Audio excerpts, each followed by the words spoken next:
নমস্কার, আমি উষ্ণীশ নাথ। শুনছেন দ্য উষ্ণীশ পডকাস্ট। আজকের গল্প মিশন মুকুট ভিলা। লেখক আমি উষ্ণীশ নাথ। শুরু হচ্ছে মিশন মুকুট ভিলা।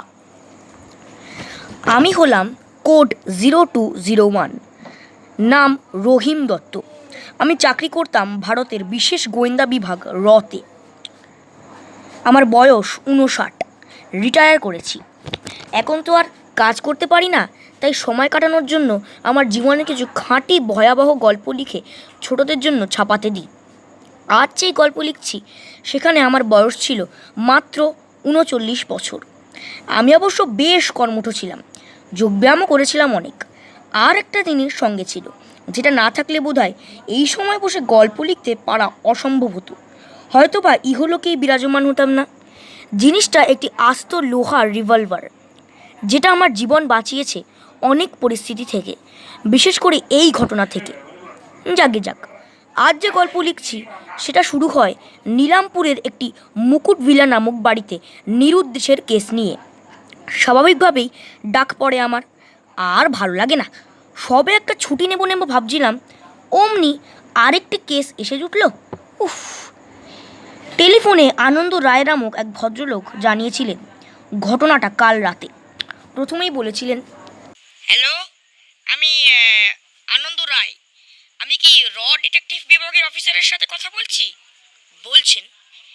বলছি, এখানে নীলামপুরে মুকুট ভিলা নামক এক বিখ্যাত ভিলায় রাধাকান্ত কর নামক এক অতি সজ্জন এবং পণ্ডিত ডাক্তার রহস্যজনকভাবেই কাল রাতে উধাও হয়ে যান। আমরা সেই পাড়ার লোকজন আজ সারাদিন সেই ভিলা তন্ন তন্ন করে খুঁজেও ব্যর্থ হয়ে আপনাকে ফোন করেছি। দয়া করে কাল এসে এই রহস্যের একটা কিনারা করে যান। এ না হলে যে আমাদের পাড়ার অনেক লোকে মারা পড়বে, তার মধ্যে একজন বিশু চাটুর্যে। ওর কলেরা সারাবার জন্য কাল ওর চাকরি ডাক্তারবাবুকে জানাবার জন্য এসে এই কাণ্ড আবিষ্কার করেন। সঙ্গে ও একটা কাগজ দরজার তলায় কাঠে সাঁটানো দেখেন। সেটাই কিছু লেখা আছে, যেটার মানে আমরা এখনো উদ্ধার করতে পারিনি। তাই দয়া করে কাল আসবেন। রাখলাম। এত কথা একবারে শুনে আমার মাথা কেমন যেন ভন ভন করতে লাগলো, তাই জল খেয়ে শুয়ে পড়লাম। কাল আবার মাথা ঘামাতে হবে। আজ এসেছি নীলামপুরে।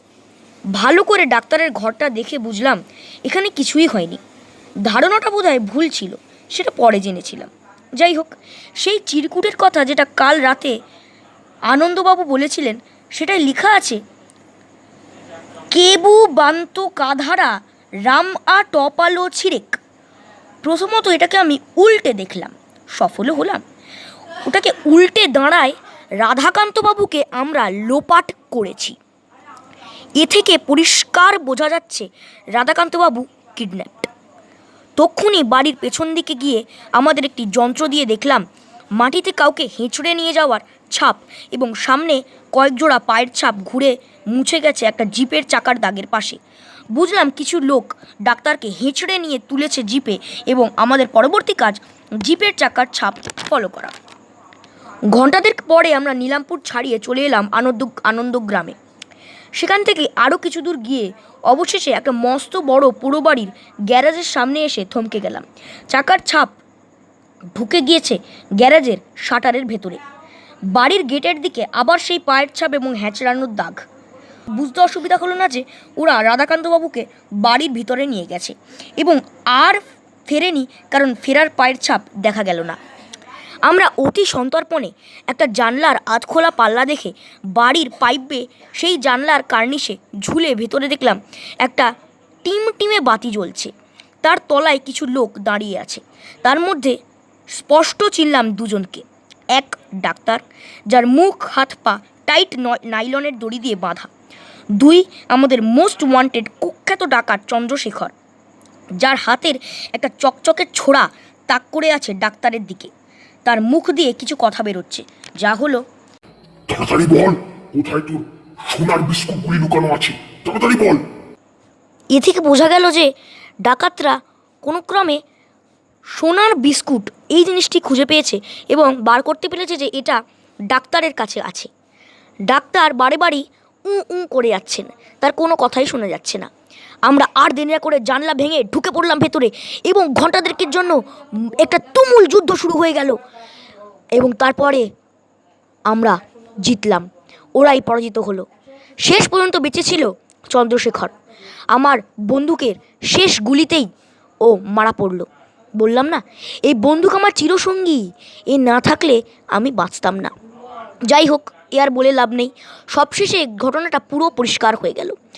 ওনাকে উদ্ধার করে জানতে পারলাম যে উনি কদিন ধরেই কিছু মুখোশ পরা লোককে ওর বাড়ির সামনে ঘুরতে দেখেছে। ও তাই সন্দেহ করে সোনার বিস্কুটগুলোকে লুকিয়ে রেখেছিল। তারপরেই এই সব ঘটনা ঘটে যায়। শুনছিলেন দ্য উষ্ণিস পডকাস্ট। আসবে আরও গল্প। নমস্কার।